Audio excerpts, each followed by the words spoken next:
El primer tramo de la entrevista con Martín Guzmán que hicimos recién en el Ministerio de Economía, de verdad contesta a cosas que me parece hasta ahora no había contestado. En este primer tramo, tu bolsillo. Para la crisis que atraviesa hoy la Argentina y la crisis que atraviesa el mundo, la ayuda que está desplegando el gobierno, ¿no podría ser un poco mayor? Nosotros hemos destinado una ayuda que es realmente muy importante para sostener una situación que es muy difícil, que no tiene precedentes en la historia del capitalismo tal como la conocemos, y que ha sido realmente efectiva para evitar aumentos de la pobreza, de la indigencia, y para que haya una destrucción de empleo de otra magnitud. Eso fue la combinación del programa de ingreso familiar de emergencia, de la asistencia al trabajo y la producción, la reducción de contribuciones patronales. Y en este sentido, la ayuda ha sido muy importante, ha sido muy masiva en su alcance. Son 9 millones de personas que han recibido el ingreso familiar de emergencia y más de 3 millones de trabajadoras y trabajadores que se han beneficiado del ATP. Pregunto por el monto. ¿Alcanza con 10.000 pesos para sobrevivir? Digo, llevamos 110 días de cuarentena y hay un montón de gente desesperada que enfrenta realidades como, no sé, los empleados de los locales de las galerías porteñas. La mitad no va a volver a abrir. A ellos, ¿no se les podría haber dado una ayuda adicional en este contexto? Para que la ayuda sea efectiva, hay que mantener cierto equilibrio, ¿sí? Y hay restricciones. Argentina enfrenta restricciones de financiamiento que son durísimas. Allí es donde se ha dejado la economía argentina. Se la dejó en una situación de profunda crisis macroeconómica. Entiendo eso. Ahora, ¿con qué se está financiando la ayuda? Hoy la ayuda la venimos financiando, obviamente, con emisión monetaria, sí. Y una parte ahora que se ha reactivado el mercado de deuda pública en pesos. Eso es muy criticado por la ortodoxia, pero la verdad que hasta ahora no probó ser ni inflacionario, como decían los ortodoxos, los monetaristas, ni nada de eso. ¿No se podría emitir más para darles 15.000 en vez de 10.000? Alejandro, acá hay un tema real, un tema de recursos, ¿sí? Nosotros hoy lo que tenemos es un déficit en términos de recursos muy grande. Básicamente el tamaño de la torta de lo que se produce en la economía se ha achicado. Y eso es una realidad. En algún sentido nosotros estamos viviendo con lo nuestro.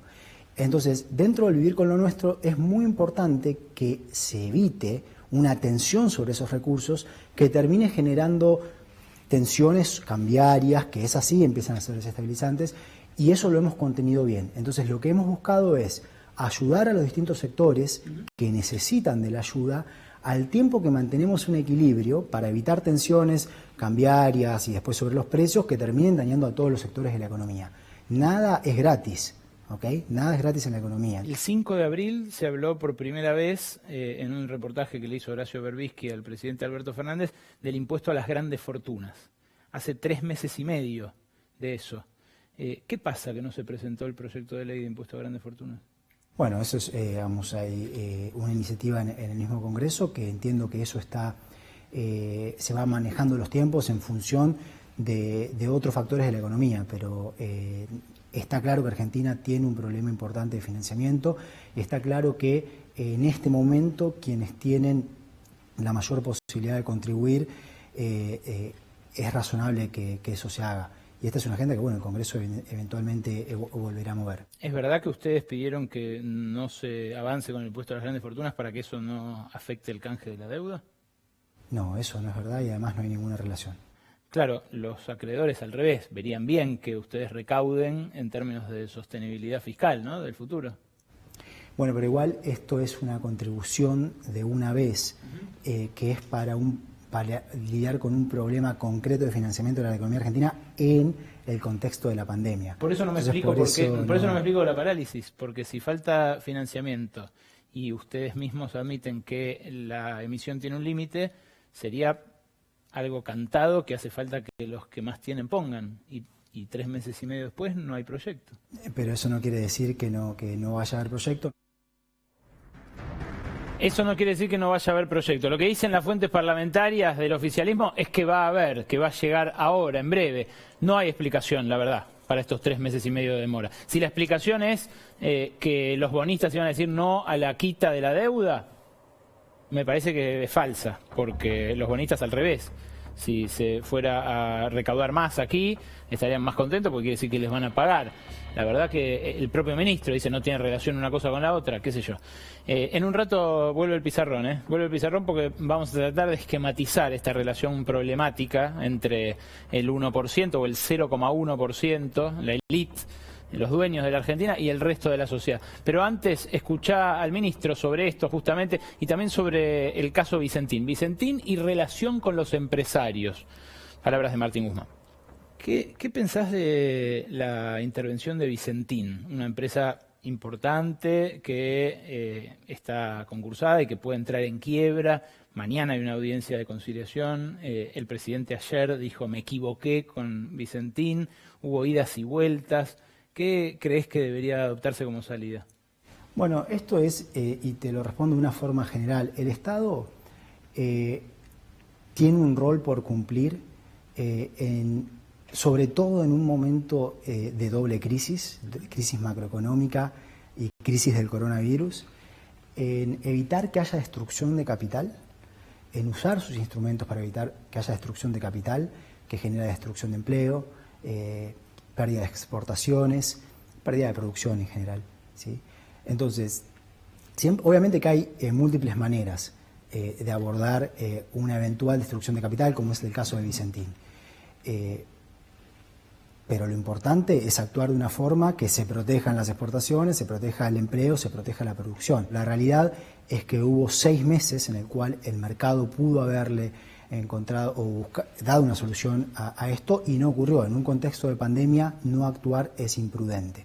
Así que es importante que el Estado actúe para evitarle un mal a personas, a trabajadoras y trabajadores en un momento, como digo, de mucho sufrimiento. ¿El riesgo de dejar que se encuentre sola la solución cuál es? ¿Que la empresa cierre y se pierdan los empleos? El riesgo, obviamente, que la destrucción de capital en general implica pérdida de producción, pérdida de empleos. Y en una empresa que es estratégica para las exportaciones, también pérdida de exportaciones, en un contexto en el cual los dólares hacen falta. ¿No abandona entonces el gobierno ninguna de las alternativas, ni la intervención ni la expropiación? Bueno, el mensaje del presidente justamente ha sido el de a que nosotros estamos dispuestos a escuchar. Decime qué pensás de esta frase que te voy a leer. Para que los costos devastadores de la actual crisis no sean en vano, la política económica de la recuperación no puede quedar depositada en ganar la confianza de los empresarios del G6. Sus integrantes no tienen la vocación de ser un sujeto social activo en el objetivo de fortalecer un proyecto de desarrollo nacional. ¿Qué pensás de esto? Y en el seno del Frente de Todos hay un espacio de reflexión continua donde finalmente las cosas se deciden con mucho pragmatismo. Obviamente que la recuperación no va a venir dada por generar señales. Obviamente que el Estado, en un contexto post-pandemia en el cual va a haber todavía incertidumbre importante en el mundo, porque hay contratos que se rompen, hay un montón de inconsistencias que resolver en Argentina y en el mundo, el Estado va a tener que tener un rol muy importante, tanto desde el empujar condiciones favorables hacia la producción, como en impulsar la demanda agregada. Eso no quiere decir que no tenga que haber una agenda constructiva, obviamente con el sector privado. De hecho, son complementarias. El Estado va a tener un rol muy importante también en generarle condiciones al sector privado de mayor certidumbre para que haya un despegue tanto del nivel de demanda como del nivel de oferta. Esta frase le pertenece a Alfredo Zayat, colega mío, que la escribió el fin de semana en su columna en Página 12 y la enmarcó en una crítica a la puesta en escena del acto del 9 de julio del presidente, donde estaban los miembros del G6, los empresarios más poderosos. Cristina Fernández de Kirchner, la vicepresidenta, escribió esa tarde que la nota de Zayat era de lectura imprescindible para entender y no equivocarse. ¿Cómo navegás diferencias de este tenor en la coalición gobernante, que son lógicas, porque es un gobierno de coalición, pero que se expresan de una manera tan nítida, ¿no? Y tan en tiempo real? Acá está claro en todo el frente que el Estado va a tener un rol muy importante y que el diálogo también tiene un valor grande. ¿Con los empresarios argentinos tenés una interlocución ya habitual después de haber vuelto, bueno, del exterior, de haberte instalado acá? ¿Crees que son una fuerza que puede conducir a la Argentina en la reconstrucción después de la pandemia? Bueno, obviamente que es un universo muy heterogéneo, hay diálogo con distintas partes de lo que es el universo empresarial al que referís, y obviamente que todos los sectores tienen que estar en la mesa discutiendo lo que va a ser la salida de una situación que es dura, que continúa además porque todavía estamos en la pandemia aquí en el mundo. Desde muy temprano se ha visto que los países que no reaccionaron rápido a contener la expansión del virus son los que más sufrieron, porque pensemos que donde se empieza a enfermar la gente en las fábricas, directamente tiene que cerrar la fábrica. Todas, claro. ¿Okay? Entonces ahí es donde más en problemas se pone la economía. Está clarísimo. Los empresarios, de todos modos, desafían permanentemente al gobierno, lo desafiaron sin éxito en el caso de la cuarentena, con éxito en el caso de Vicentín, porque le terminaron doblando la mano, o por lo menos alterando el que era el plan inicial. Decís que no coincidís con eso. Es que ahí, Alejandro, por ahí estás hablando de doblar la mano y es una interpretación. Sí, es una metáfora. Y desde el primer momento... el camino inicial, digamos. Es que aquí siempre, y esta es la visión de este gobierno, aquí lo que prepondera es el pragmatismo, ¿sí? Y también hay que tener flexibilidad, hay que saber adaptarse a las circunstancias. Lo más importante, como digo, sobre todo en un contexto de doble crisis, es proteger al trabajo, es proteger a la producción, es proteger a las divisas que Argentina genera.